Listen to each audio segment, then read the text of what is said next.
ассалому алейкум дӯстон, хуш омадем ба шабакаи мо. Инак дӯстон, чанд дақиқа пеш дар турнири калони UFC 294 дар Абу-Даби муҳорибаи варзигари тоҷик Муҳаммад Наимов зидди варзигар аз Англия Натаниэл Вуд баргузор гардид ва дар ин навор мо абзори ин муҳорибаро пешкаши шумо мекунем. Ана дар охири навор бошад мегӯям ки муҳорибаи пурраи онҳоро дар куҷо тамошо карда метавонед. Барои ҳамин наворро то охир тамошо кунед. Мо бошад оғоз мекунем.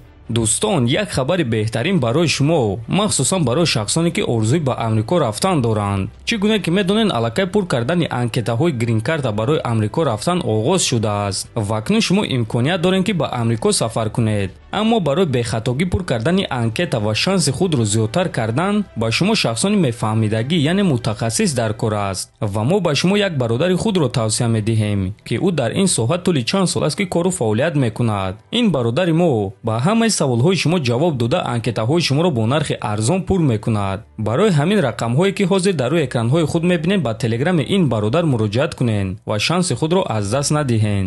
бояд гуфт ки муҳорибаи онҳо дар вазни 66 килограмм баргузор гардид ва аз 3 раунд иборат буд. барои муҳаммад ин дуюм муҳориба дар ташкилоти UFC буд. ана барои Натаниэл Вуд бошад даҳум муҳориба ва биёед мебинем ки ин муҳориба чӣ гуна ва ба фоидае ки ба анҷом расид.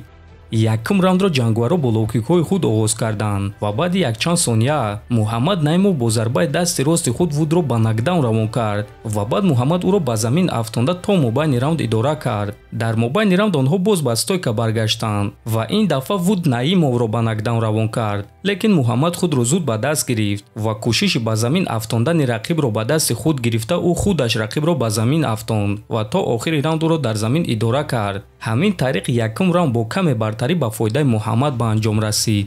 дуюм раунд оғоз шуд ва Муҳаммад зуд рақибро ба замин афтонда то мобайни раунд ӯро идора карда зарба мезад. дар мобайни раунд Вуд аз замин бархез ва баъди якчанд сония Муҳаммадро ба замин афтонд, лекин Наимов зуд ба по хез ва боқимондаи раундро ҷангуаро дар клинч гузарониданд. ҳамин гуна дуюм раундро пурра Муҳаммад гирифт. сеюм раундро ҷангуаро дар стойка оғоз карданд. дар мобайни раунд Муҳаммад каме иштибоҳ кард ва рақиб пушти ӯро гирифт, аммо ягон кор карда натавонист. лекин дар дақиқаҳои охири раунд Вуд ба Муҳаммад якчанд зарбаҳои хеле вазнин зад ва Муҳаммад дар ҳимоя гузашт. ҳамин гуна то охири раунд Вуд ба ӯ ҳамла мекард, Муҳаммад бошад танҳо ҷавоб медод. дар сонияҳои охири раунд Натаниэл граунд энд паунди худро ба кор даровард ва Муҳаммад дар вазъияти хеле вазнин монд, лекин худашро гум намекард ва хушбахтона раунд ба анҷом расид. ва дӯстон, ин раундро ба Вуд дода мешавад. дар натиҷа Муҳаммад Наимов бо қарори доваро ғалаба ба даст оварда рекорди худро 10-2 кард ва ғалабаҳои худро дар ташкилоти UFC 2-0 кард. мо Муҳаммад даста ва ҳамаи мухлисони тоҷикро табрик мекунем. дӯстон, муҳорибаи пурраи онҳоро дар телеграм канали мо Паҳлавон TG тамошо карда метавонед. ссилкаи телеграм дар описанияи ҳамин навор.